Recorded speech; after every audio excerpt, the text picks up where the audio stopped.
Hello everybody, welcome back to the Herefordshire Gardener channel. My name's Aaron. So gorgeous sunny Sunday here in Herefordshire, UK, and I'm about to review this delicious rose beside me. This is Roald Dahl, bred and introduced by David Austin in 2016, and I think this was to mark 100 years since the birth of the children's author Roald Dahl.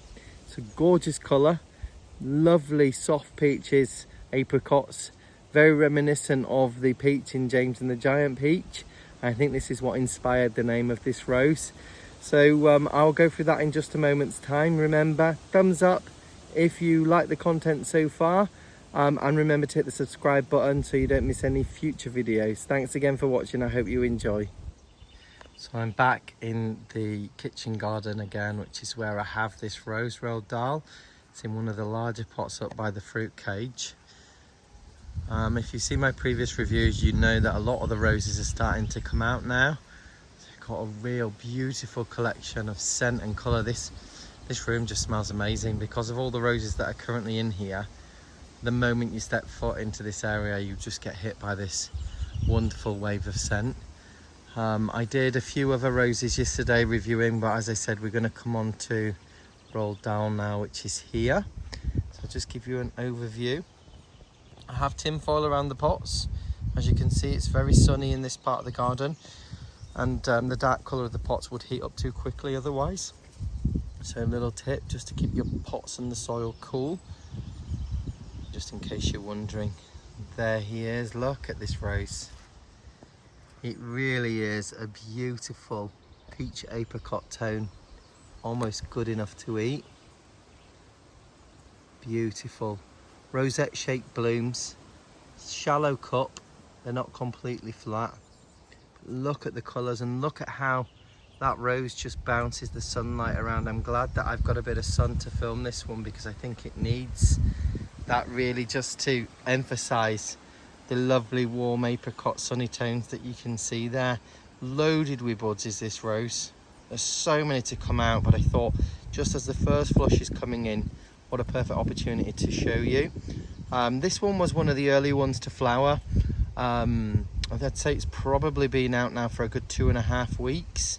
In terms of the first few blooms, I've actually removed a few of those today. So, you know, we can see just how floriferous this rose is.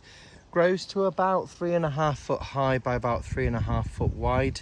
Like most of the roses, if you prune slightly higher, you can, you know, train the rose to grow a little bit taller, but it's got a lovely compact bushy shape. Fantastic rose. Fragrance is amazing. I'm going to come on to that in a second. Just a bit of backstory if you're interested. My partner enjoys writing and is currently in the process of editing a book that was being sort of written over the last 10 years, and so this rose was purchased by my partner with a little bit of encouragement from me, obviously, as an excuse, really, just because of its link to Roald Dahl and you know, the history of writing. And when we first got this rose back to the property, I was very eager, as most of us are, to get it into the ground. Some people, it's like, oh, we must pot it up. And consequently, I did actually put this in a place that didn't get much sun. I wasn't that keen on the placement, but I didn't want to disturb it. So I must have had it in the ground for maybe 4 weeks, and then I decided to just take the plunge and take him out and pop him somewhere else. I actually put him in a pot, the pot that you can see, until I've decided on his forever spot, which will be in this kitchen garden area once I've finally finished getting round to this. So we've been in this pot now, well, I would say about 18 months, and doing really well. Did suffer from a little bit of shock when I first lifted him out of the ground because it was done closer to the start of summer, but since we've been in this pot, we've done excellent. We're getting continuous feed in there of alpaca manure, which I think is really going to make a difference for the roses. And as I said, I'll find a spot in here somewhere where I want a shrub rose to be. If we just have a closer look at Roald Dahl, I'm just going to show you some of the early buds on this rose. So you can see they're sort of apple green in colour, classic David Austin twist at the top. Slightly purple stems, I would say, and a little bit prickly just up by where the buds are. This rose, by the way, has virtually no thorns, so really good to have in a pot or in the ground beside a bench, somewhere where you might have high traffic, as in people moving past, or small children and pets. It's really not going to cause a bother in terms of pricking them with thorns, because it just doesn't have any. I think the closest thing to thorns is what's on the back of the floral stems, which you can see they're just tiny little spines. You know, I can run my finger on there, it doesn't even hurt. So coming back to the buds, so apple green in colour, very pretty. And as those buds start to mature and develop, you get the sepals separating. That's these outer green leaflets, and you get this lovely peachy burnt orange colour that comes through. It's really quite nice, like little marbles, beautiful. And again, one of the things I love so much about these roses is the knowing what's going to come out of that, the surprise of the gorgeous rosette blooms. And then, you know, as we move a bit further, you start to see more of the peachy apricot tones. You see that burnt red just fading out. I love that. Just really, really nice. An intense peach at the bottom, and then that lovely blush pink marbled throughout those outer petals. Promise of what's inside. Let's see if we can find one that's just a little bit further on. There we go, right in front of me.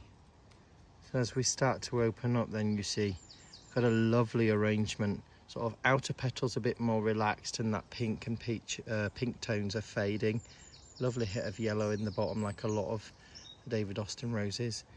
But then we get this lovely swirling effect of those intense apricot petals in the middle. Fragrance at this point is amazing. I can smell it from here. It's wonderful. Absolutely gorgeous. It's like sunshine in a cup. Just delicious.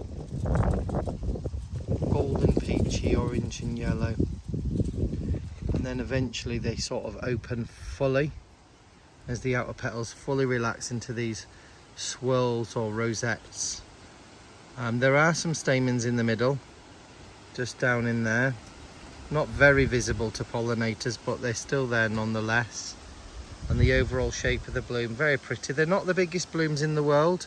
I'd say medium size, but they are beautiful. I love the arrangement of those petals. Just so pretty. And as the bloom ages, they do last quite a long time, these ones, by the way. We get to more of this faded pale apricot colour. You see that? So still a lovely swirl effect. It keeps the shape, it doesn't relax too much in the middle. Sort of almost like reminds me of, you know, the gills you get under a mushroom. Just the arrangement there of those petals in a linear fashion and give you that rosette bloom. What I found with these blooms as well, if you look at these ones as they're just coming out, we've almost got a flat top to the centre of the bloom, but as it ages, it does actually create a bit of a cup, which I think is quite special. Bit of a depression in the middle, which you can see that very clearly. Very pretty. Absolutely gorgeous, and they're quite strong. You know, the blooms are held quite upright, so, you know, standing above the rose, for example, that's the impression you get. They don't really nod. So really nice, perfect for smelling. We just come down here. Oh my god, that is beautiful. Especially on a sunny day like today, we've got strong fruity tones there.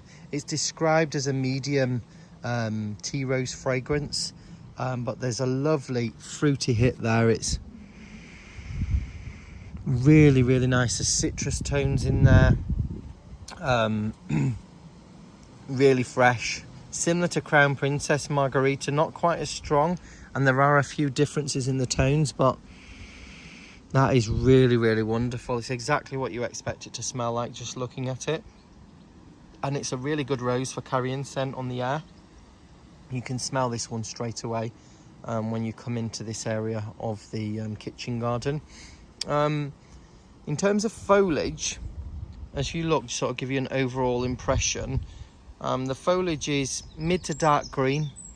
It has a slight sheen on it. So if we look at some of the newer foliage, you can see slightly lighter green, and compared to the more mature foliage here, go to sort of mid dark green. I wouldn't say the darkest, I wouldn't say the lightest.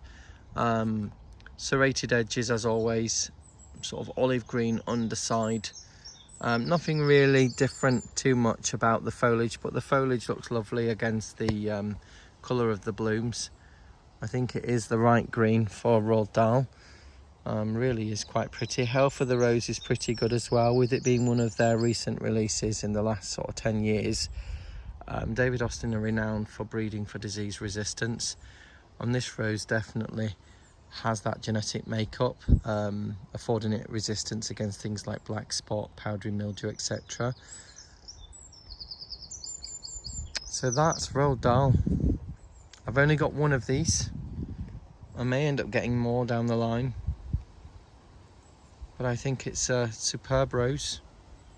Colour, scent, growth habit, health, just overall a really well-rounded rose. They've done really well with this one. So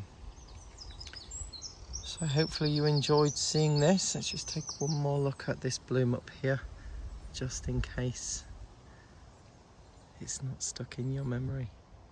Look at that. Absolutely gorgeous. Anyway, remember to give the video a like if you've enjoyed it. I'm going to be doing a lot more rose review videos, so stay tuned and remember to hit the subscribe button. Thanks again for watching. Take care. Bye bye.